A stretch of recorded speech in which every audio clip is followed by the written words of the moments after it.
Kasama pa rin po natin si Jen at Dennis. Let's talk about Sanggang Dikit. Yan. Ano ba ito?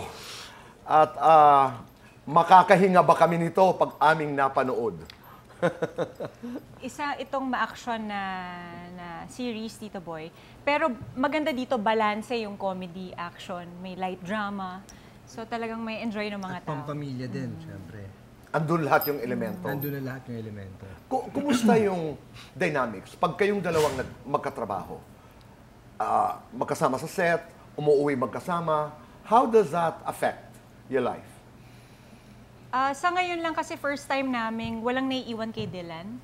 Kasi usually, siya muna mag-work, para ako nasa bahay. Tapos ngayon, sabay kaming nawawala sa bahay. Pero maganda doon, nakakaintindi na si Dylan na, mag-work lang si mom, okay lang sa kanya.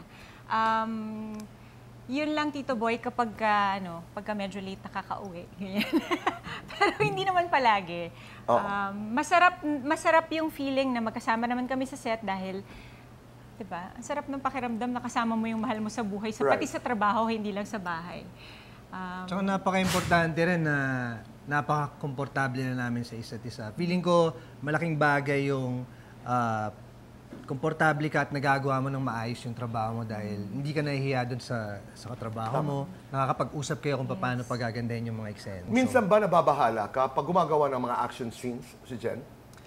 Opo, syempre lalo nung umpisa dahil first time niya rin nagaganap na mga ganito ka-action First time mga ko eksena. magkaroon ng action project, Tito Boy.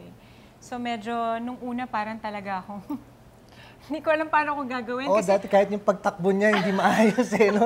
Kailangan i-correct. Takbo yung, take 6, takbo lang.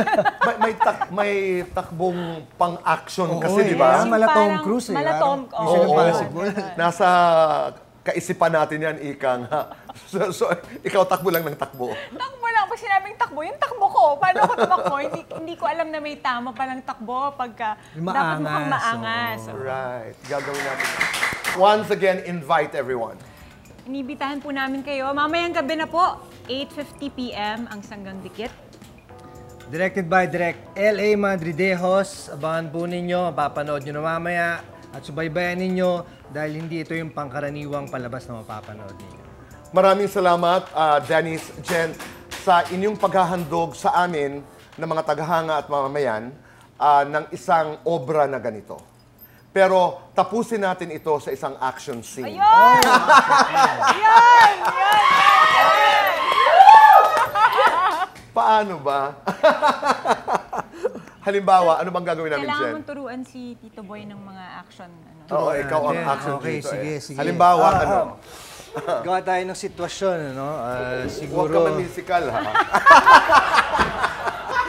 Ano, Dennis? Siguro, Tito, ano lang, simple lang. Yung ginagawa natin pagka... Halimbawa, may mag-grab sa'yo mula sa likod. Anong gagawin mo? Tuturo ko sa'yo kung paano. Halimbawa, ginrab ka na ganyan.